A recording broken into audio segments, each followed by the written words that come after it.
하나님께 올려드리겠습니다. 하나님 좋습니다. 감사합니다. 사랑합니다. 하나님이 하시면 무엇인지 다 이루어집니다. 하나님 좋습니다. 감사합니다. 사랑합니다. 하나님이 하시면 무엇인지 다 이루어집니다. 하나님 좋습니다. 감사합니다. 사랑합니다. 하나님이 하시면 무엇인지 다 이루어집니다. 아멘. 하나님께 영광의 박수 올려드리겠습니다. 네, 반갑고 환영합니다. 네, 우리 옆에 오신 분들 때문에 오늘 예배도 은혜가 넘칠 줄로 믿습니다. 또 그냥 보기만 해도 봄이 온 것처럼 환해져서 너무 좋습니다. 우리 앞뒤 좌우 여러분과 이렇게 인사해 보겠습니다. 환영하고 축복합니다. 당신이 오니까 봄이 됐군요. 네, 봄이 됐습니다. 고맙습니다. 네.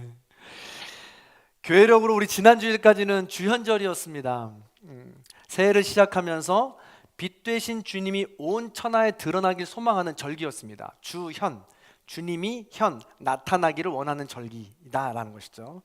오늘부터는 그렇게 빛으로 오신 예수 그리스도의 삶을 따라가는 사순절입니다. 지난주 수요일, 성회 수요일에 우리는 이마에 십자가로 죄를 표시하면서 존재의 의미를 기억했습니다. 그리고 우리가 어떻게 살아야 될지, 이 사순절기를 어떻게 보내야 될지를 다시 한번 기억했습니다. 그때부터 부활절까지 주일을 빼고 40일, 열순 해서 사순절이 됩니다. 오늘부터 요한복음으로 예수 그리스도를 더욱 묵상하고 예수님을 따라갑니다. 요한복음으로 다시 돌아온 거예요. 그리고 오늘 말씀도 잘 들어보시면 우리가 지난 1, 2월을 나누었던 평화의 주제와 절대 다르지 않습니다. 아주 일치합니다. 그래서 그런 생각을 가지고 머릿속에 기억하시면서 하나하나 차근차근 짚어가 보도록 하겠습니다. 자, 요한복음 13장 우리가 지난해 12월 마지막 주에 나누었죠. 13장에서는 새 계명을 주셨다고 했습니다. 혹시 새 계명이 무엇인지 기억이 나시나요? 서로 사랑하라, 그렇습니다. 하나님 사랑, 이웃 사랑을 업그레이드하여 서로 사랑이라는 계명, 새 계명을 주셨습니다. 새 계명을 주신 타이밍과 그 이유가 있습니다. 요한복음은요 13장부터 17장까지를 고별사 혹은 유언, 예수님의 유언장이라고 표현합니다. 즉 이제 곧 예수님께서 십자가에 달려 죽으시기 때문에, 그리고 정들었던 제자들과 헤어지기 때문에 남아있는 그들이 어떻게 살아야 되겠다라고 말씀을 남기신 것이 바로 요한복음 13장부터 17장까지다라는 것입니다. 그래서 더욱더 의미심장한 말씀이 되는 것이죠. 여러분, 누군가의 유언을 받아본 적이 있으십니까? 누군가가 남긴 삶의 정수가 있으십니까? 누군가가 그렇게 유언을 남겼다라면 내가 그렇게 살았고 삶의 의미가 어떤 것이 중요한 것인지 알기 때문에 너도 앞으로 그렇게 살았으면 좋겠다라는 것이 담겨 있는 것입니다. 종종 말씀드리지만 저는 신방을 가면 예배를 드릴 때 꼭 여쭤보는 것이 있습니다. 그게 뭐냐면, 성도님 좋아하시는 찬송가가 있으십니까? 라고 여쭤봅니다. 왜인고 하니 제 아버지께서 살아계실 때 가장 좋아했던 찬송가가 412장입니다. 내 영혼의 그 깊은 데서. 아버지가 어떤 삶을 살아온지 알고 마지막 병상에서 힘들게 이 찬양으로 위로를 받았던 그때를 제가 기억하기 때문에 제가 어렵고 힘들 때는 이 찬양을 부릅니다. 그리고 틀어놓기도 합니다. 그리고 계속해서 듣고 있노라면 마음의 근심과 번민은 사라지고 내 안에 어느 순간 평화와 평안이 넘치고 찾아오는 것을 경험할 수 있습니다. 그러므로 의도적이지 않다 할지라도 누군가 중요한 유언이냐 고별사냐 이런 것들은 남아있는 이들에게는 큰 힘이 된다라는 것이죠. 이게 바로 유언이자 고별사의 힘이 되는 것입니다. 오늘 본문이 그런 힘을 가진 중요한 예수님의 유언이요 고별사라는 것을 기억하시고 말씀을 계속해서 나누겠습니다. 자, 우리는 지금 살아가고 있는 이 시대를 중간기라고 합니다. 중간기란 하나님의 아들 예수님이 이 땅에 인간의 몸으로 오셨습니다. 처음 오셨다고 해서 초림이라고 합니다. 그리고 이 땅에 오신 목적으로 사랑의 삶을 사시다가 십자가에 달려 죽으시고 부활하셔서 하늘로 승천하셨습니다. 예수님이 승천, 하늘로 올라가시면서 남아있는 우리들에게 말씀하셨습니다. 내가 재림, 다시 재림, 오마, 다시 오마라고 약속하셨죠. 그런데 초림의 때는 우리가 이미 지났지만 재림의 때는 아직 맞이하지 않은 것입니다. 그래서 우리는 재림의 때를 다시 기다린다고 해서 이 중간기를 살아가는 시대다라고 말하고 있는 것이죠. 이 중간기는 예수님이 떠난 시기입니다. 하나님이 느껴지기 어려운 시기입니다. 악이 이기는 것 같은 시기입니다. 선한 이들이 고통을 당하는 시기입니다. 소망이 없는 시기입니다. 그러나 포기하지 않고 재림의 때를 준비해야 하는 시기입니다. 재림의 때 부끄럽지 않게 예수님을 만나야 하기 때문에 그렇습니다. 그런 시대를 잘 살아가라고, 악의 시대, 소망이 없는 시대를 포기하지 말고 잘 살아가라고 예수님께서 마지막에 남겨주신 유언이요 고별사인 것입니다. 요한복음 13장 서로 사랑하라고 명령하시면서 오늘 말씀에 또 다른 유언을 남기고 계신 겁니다. 자, 어떤 유언이냐? 오늘 1절 말씀을 화면을 보고 같이 한번 읽어보도록 하겠습니다. 읽습니다. 시작. 근심하지 말라. 한 번 더 읽습니다. 시작. 너희 마음에 근심하지 말라. 첫 번째, 근심하지 말라는 유언을 남기십니다. 자, 유언의 의미와 힘을 기억하시면서 오늘 말씀을 나누는 겁니다. 말씀은 알겠는데, 근심하지 말라는 말씀은 알겠는데 그게 어디 쉬울까요? 솔직히 예배드리는 이 시간에, 이 순간에도 여러분 마음속에는 근심과 염려가 가득 차 있지 않습니까? 우리 사업이 이대로 괜찮을까? 우리 가정 이대로 괜찮을까? 우리 통장 이대로 건강한 건가? 나의 자녀 잘 될 수 있을까? 내 건강 이대로 좋은가? 낯선 환경 잘 견딜 수 있을까? 이런 수많은 염려, 근심들 말입니다. 요즘은 더 많아졌죠? 지진, 폭우, 폭설, 이상기후, 여긴 괜찮은가? 라면서 근심과 염려는 끝이 없다는 것입니다. 솔직히 그래서 우리는 그 근심의 해결 때문에 신앙생활을 하는 것 아닙니까?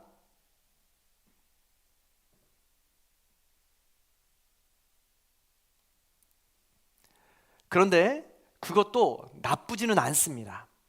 그러나 그 근심 자체에만 집중한다면 우리는 늘 어린아이 신앙에 머무를 수밖에 없습니다. 그래서 신앙생활을 잘하다가 포기하는 사람도 있습니다. 잘 생각해 보세요.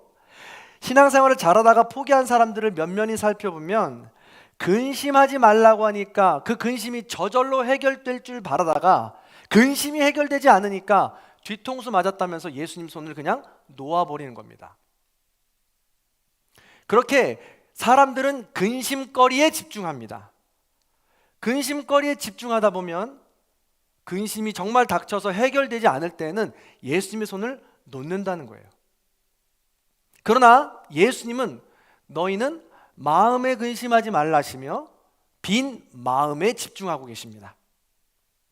애시당초 비어있던 마음에 근심으로 채우지 말고 그 마음을 다시 한번 돌아보라는 거예요.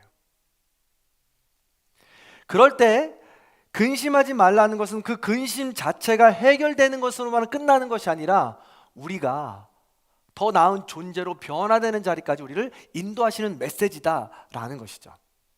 자, 저희 집 막내가 아버지의 소화 기능을 닮아서 화장실을 굉장히 자주 갑니다. 닮을 걸 닮아야 될 텐데 이상한 걸 닮아서 말이죠.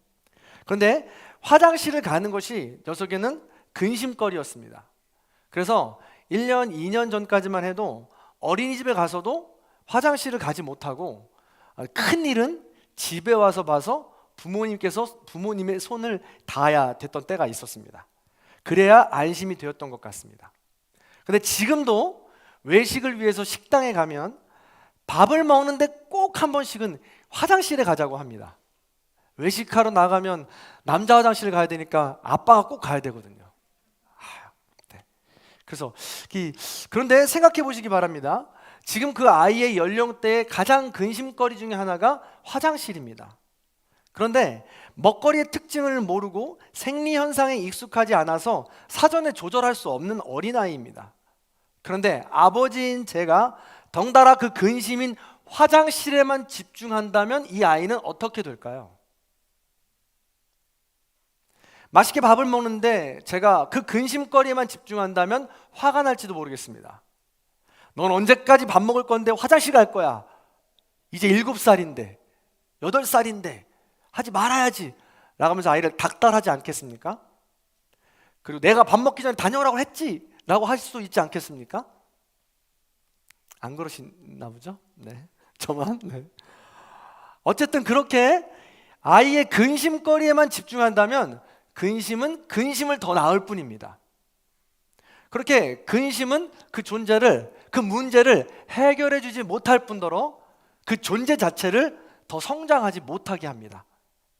그래서 예수님은 근심하지 말라고 하면서 마음에 집중하시고 그 존재에 집중하는 겁니다.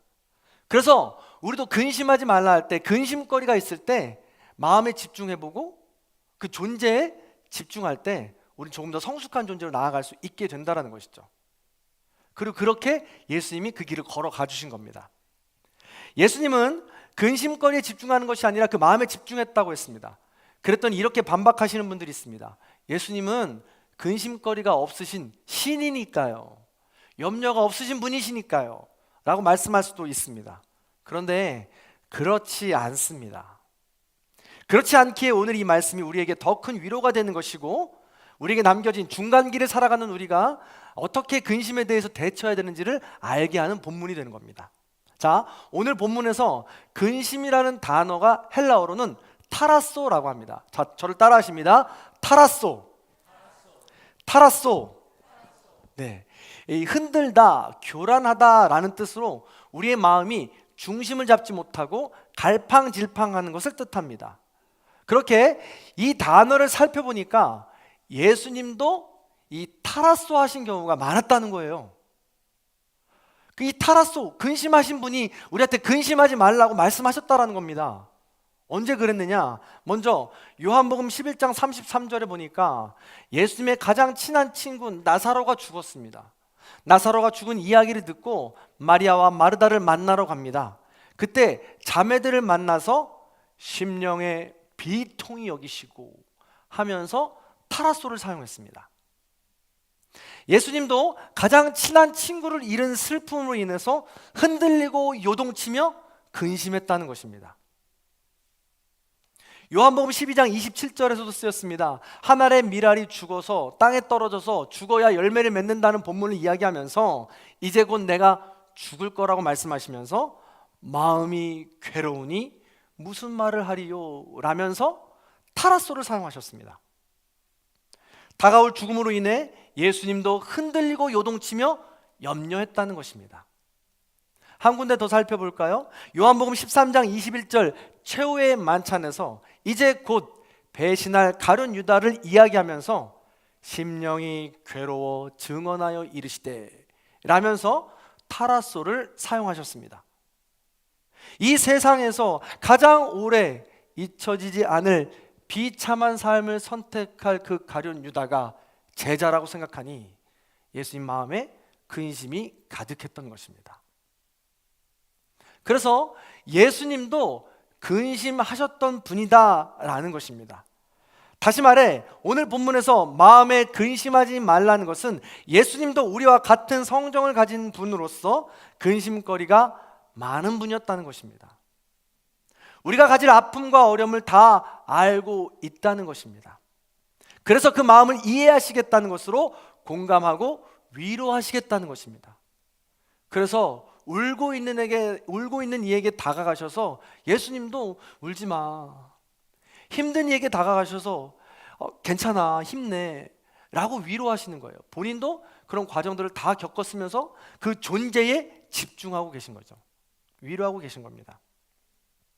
그럴 때 가지고 있는 그 근심이 근본적으로 해결될 수 있고 그 근심을 맞대항해서 싸울 힘을 얻게 된다는 것입니다. 만약에 그렇게 하지 않는다면, 그 근심거리를 그냥 그 근심거리만 날마다 집중한다면 그 존재는 전혀 성장하지 못한다는 것이고 예수님께서 원하시는 것이 아니라는 것입니다. 근심거리는 그 일이 저절로 해결되지는 않습니다. 물론 우리의 믿음이 연약하여서 저절로 해결해 주셔야 될 때도 있습니다. 그리고 저절로 해결해 주실 때도 있습니다. 그러나 그 믿음의 과정은 영적 아이인 것입니다. 더욱더 성숙하노라면 우리의 힘으로 해결할 수 있는 근심거리도 있다는 것이죠. 생각해 보세요. 영적인 청년이요 영적인 부모가 되었는데도 화장실을 같이 가달라고 한다면 안타까운 모습 아니겠습니까?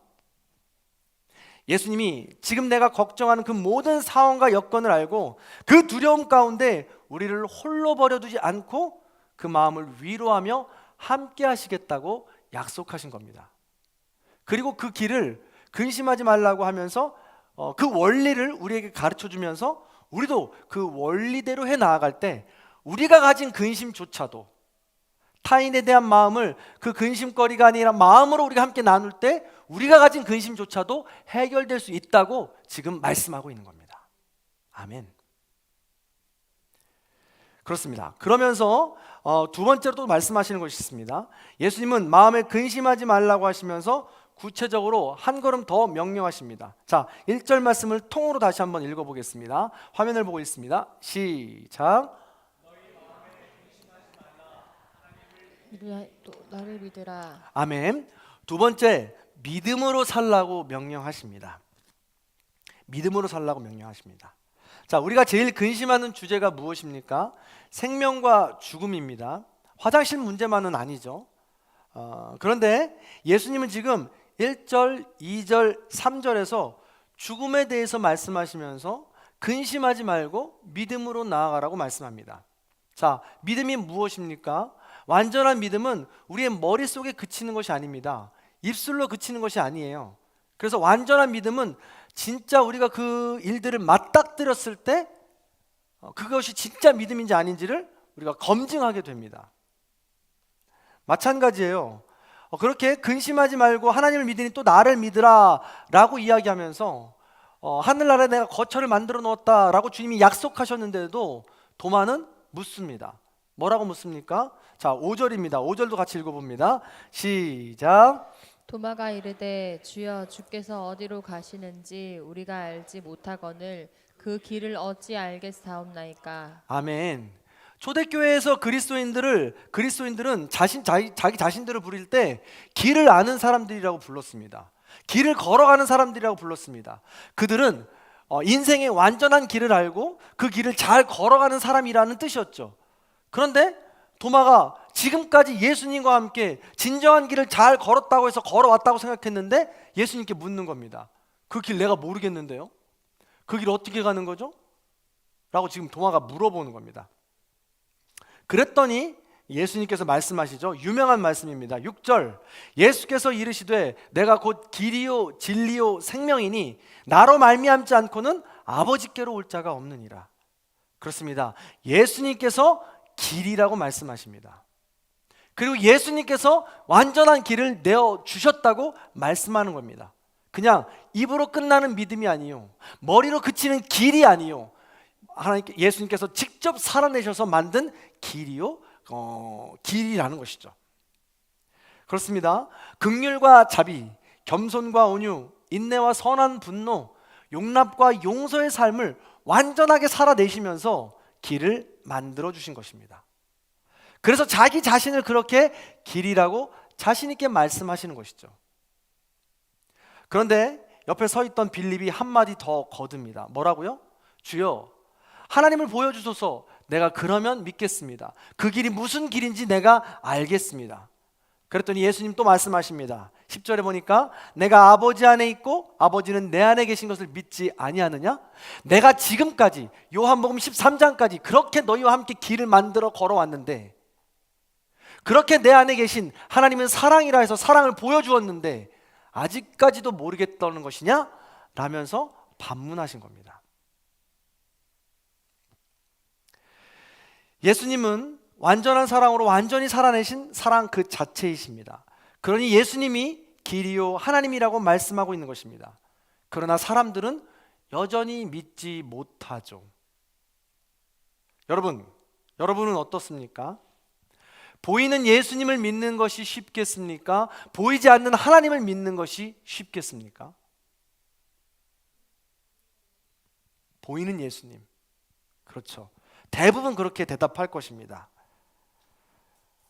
그래서 예수님 시대에 살았더라면 잘 믿었을 것 같다라고 호언장담하기도 합니다. 그러나 잘 생각해 보면 우리는 지금 보이지 않는 하나님을 더 잘 믿고 있을지도 모릅니다. 왜냐하면 예수님께서 진짜 보여주시고 열어주신 사랑의 삶, 용서의 삶, 용납의 삶 보고도 믿지 못하고 있기 때문에 그렇습니다. 그러니 사실은 말입니다, 둘 다 믿기 어려운 것이 우리 인간이지 말입니다. 인터넷 기사에 한 줄로 이렇게 나왔습니다. 하늘에서 어우 물고기 비가 내렸다, 기현상이다, 이런 식의 기사입니다. 저는 또 이상한 기사로 관심을 끄나보다 보다 했습니다. 믿지 않았습니다. 그래서 하늘에서 물고기 비가 내린다는 것이 가당키나 한 말입니까? 그래도 혹시 몰라서 제가 기사를 클릭해 봤습니다. 그랬더니 이 사진이 뜨는 거예요. 지금 보여주시면 됩니다. 그렇습니다. 지금 보는 것처럼 해주시면 됩니다. 네. 사진을 보십시오. 정말 어마어마한 물고기가 물 위가 아니라 도로 위에 지금 파닥거리지 않습니까? 깜짝 놀라 기사를 읽어보니까 호주 북부의 사막 인근에 라자마누라는 작은 마을에서 어마어마한 폭풍우가 치는 바람에 그 폭풍우 때문에 500km가 넘는 이 도시에 물고기가 날아와서 떨어진 거라고 하더라고요. 제가 저 사진을 보고 나서야 그 기사를 믿었습니다. 보여야 믿는 것이죠.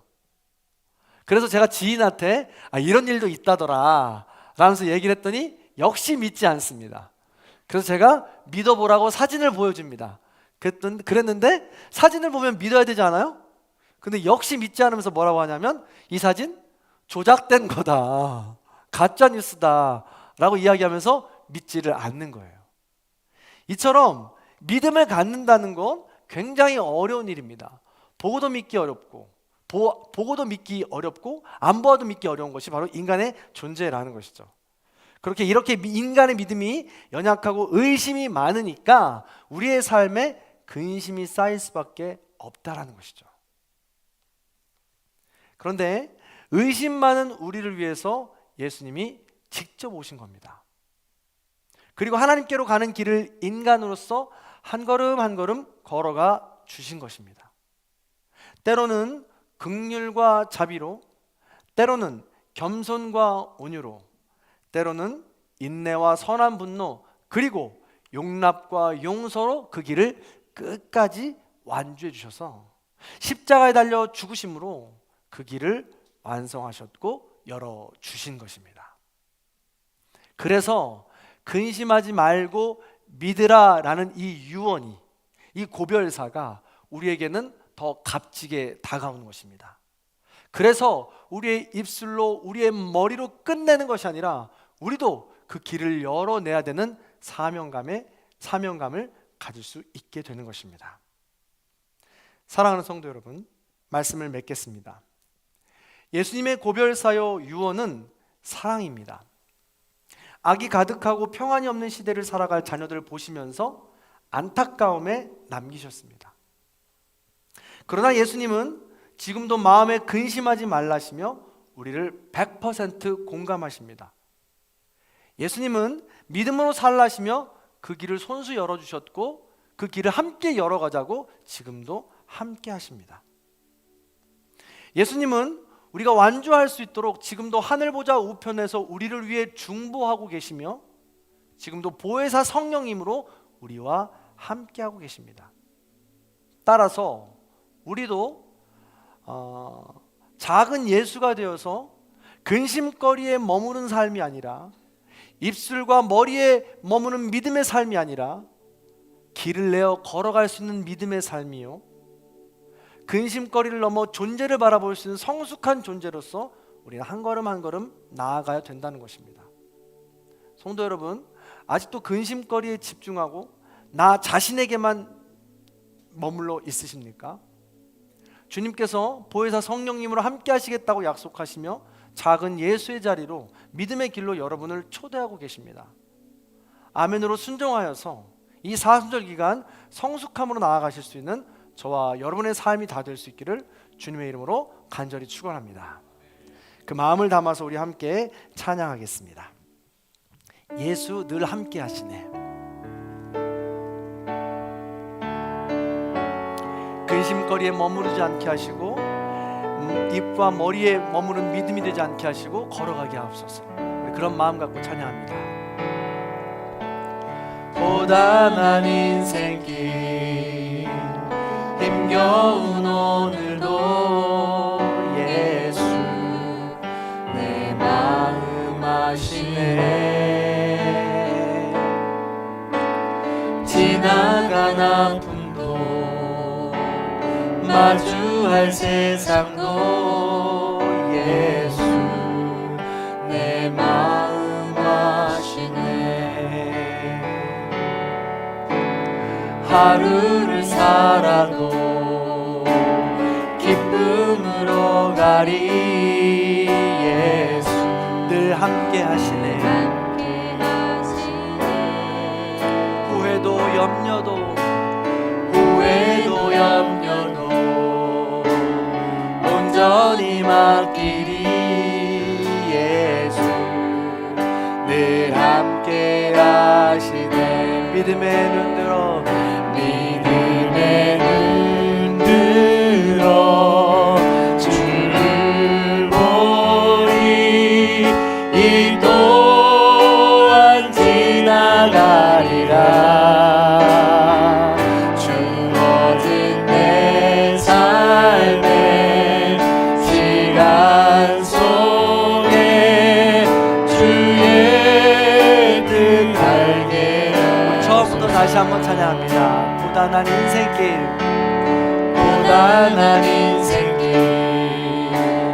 힘겨운 오늘도 예수 내 마음 아시네. 지나간 아픔도 마주할 세상도 예수 늘 함께 하시네. 하루를 살아도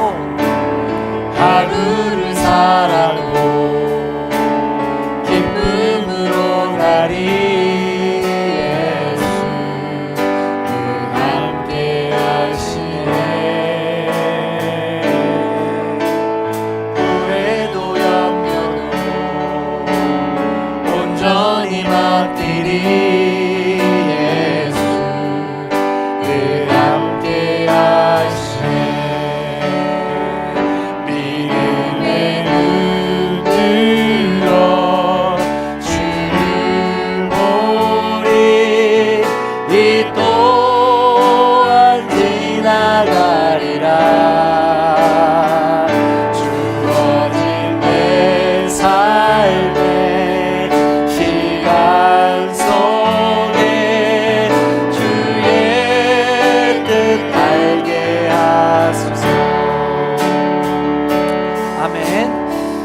처음부터 다시 한번 찬양할 텐데요.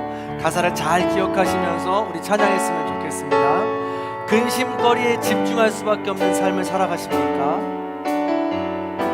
주님께서 존재의 자리로 나오라고 오늘 우리를 부르십니다.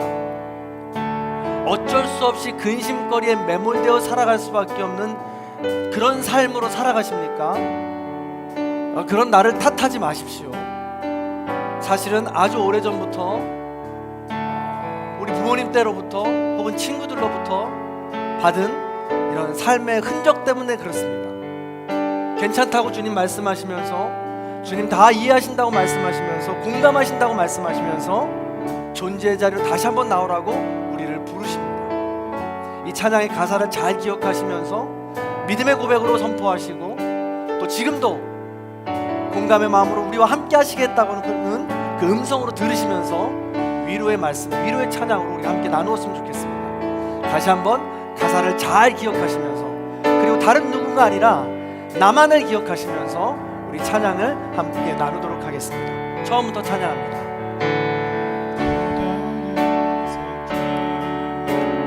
힘겨운 오늘도 예수 내 마음 아시네. 지나간 아픔도 마주할 세상도 예수 내 마음 아시네. 하루를 살아도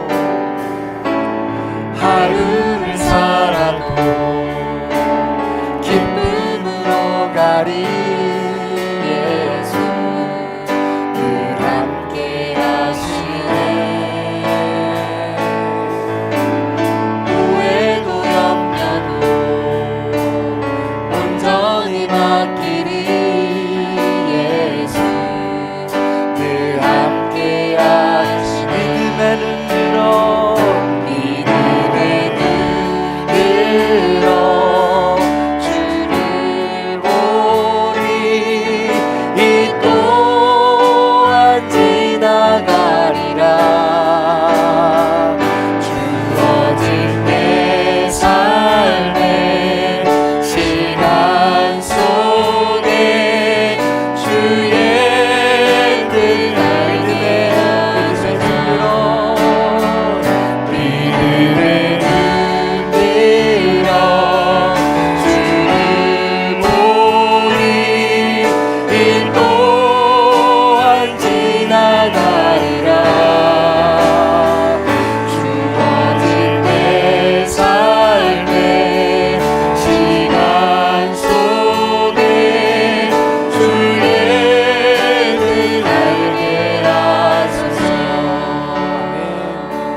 시간 다 함께 눈을 감습니다. 그리고 가슴에 손을 얹습니다. 그리고 나 자신을 위해서 잠시 조용히 기도하는 시간을 갖습니다. 근심거리가 가득한 나를 위해 기도합니다. 작은 일에도 쉽사리 분노하고 타인의 작은 모습에도 용서하지 못하고 용납하지 못하는 긍휼과 자비와 겸손과 온유의 삶을 살아가지 못하는 그런 나를 용서하여 주시옵소서. 불쌍히 여겨 주시옵소서. 나도 그렇게 살고 싶지 않습니다. 주님, 그렇게 살 수밖에 없는 나를 불쌍히 여겨 주시옵소서. 예수 그리스도를 닮아 더 성숙한 존재로 근심거리에 집중하는 것이 아니라 나와 함께 하시는 그 예수님, 그리고 또한 나와 함께하는 그 모든 이들의 존재에 집중할 수 있는 성숙한 존재가 될 수 있도록 나를 도와주시옵소서.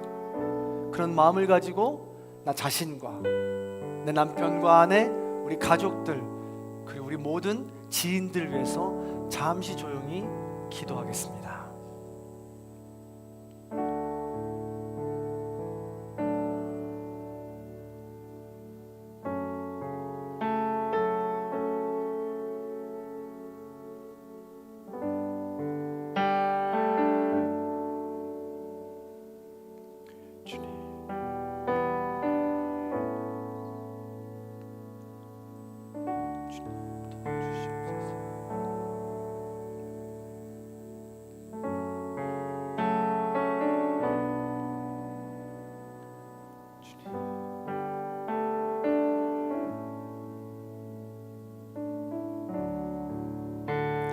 사랑의 주님, 주님께서 우리를 너무나도 사랑하셔서 제자들과 함께 떠나시면서 마지막으로 유언을 남기십니다. 고별사를 남기십니다. 근심하지 말라고, 믿음으로 살라고 말씀하십니다. 그러나 지금까지 긴 인생을 살면서 주님과 동거동락했으면서도 주님의 말씀을 이해하지 못하고 주님이 걸어가신 그 길을 걸어가지 못했습니다. 긍휼과 자비, 겸손과 온유, 인내와 용서와 용납의 삶을 살지 못하고 여전히 영적인 아이에 머물러 주님께 해결해 달라고만 부르짖는 삶을 살고 있습니다. 그런 우리를 불쌍히 여겨 주시옵소서. 더 성숙한 존재로 나아가고 싶습니다. 근심거리에 집중하는 것이 아니라 주님의 존재에, 우리 주변의 가족의 존재에 집중하면서 성숙한 사람으로 나아가기 원합니다. 말하지 못할 우리 가운데 있는 쓴뿌리를 주님 옆에 내려놓기 원합니다. 주님 만나 주시옵소서. 우리 한 사람 한 사람을 만나 주셔서 우리가 해결하지 못하는 그 쓴뿌리마저도, 그 근심거리마저도 주님 앞에 내려놓을 수 있도록, 뿌리채 뽑힐 수 있도록 인도하여 주시옵소서. 그리하여 옹졸한 나의 삶이요, 고정관념과 편견에 갇혀있는 나의 삶을 깨어 부숴버리고 진정한 믿음의 삶으로 길을 만드는 그런 삶이 될 수 있도록 인도하여 주시옵소서. 그리하여 예수님께서 내신 그 길을 나도 따라가고, 나도 작은 예수로서 그 길을 내어 나를 따르는 삶을 함께 만들어낼 수 있는, 하나님 나라 공동체를 이룰 수 있는 귀한 존재가 될 수 있도록 인도하여 주시옵소서. 사순절을 시작하며 그렇게 성숙한 존재로 결단하며 소망하며 나아갑니다. 우리 모든 성도님들 말씀을 가까이 하고 예배를 가까이 하며, 특별히 존재 자체에 가까이 하면서 우리 자신이 더욱더 넓어질 수 있는 아름다운 사순절이 될 수 있도록 인도하여 주시옵소서. 그렇게 결단하며 나아갈 때 홀로 버려두지 마시고 구름기둥 불기둥으로 동행하셔서 이 기간에 더욱더 깊이 성장할 수 있는 아름다운 시간이 될 수 있도록 도와주시옵소서. 지금은 우리 주 예수 그리스도의 은혜와 하나님 아버지의 극진하신 사랑과 성령님의 감화감동 교통하심의 역사가 근심하지 말고 믿음으로 살기로 결단하는 우리 모든 성도님들 머리 위에, 원근 각처에 터져 있는 자녀들과 부모님들 위에, 이 나라의 민족 위에, 지진의 회복으로 인해 회복을 위해서 기도하는 먼 나라 백성들 위에 이제로부터 영원토록 함께 하시기를 간절히 축원하옵나이다. 아멘.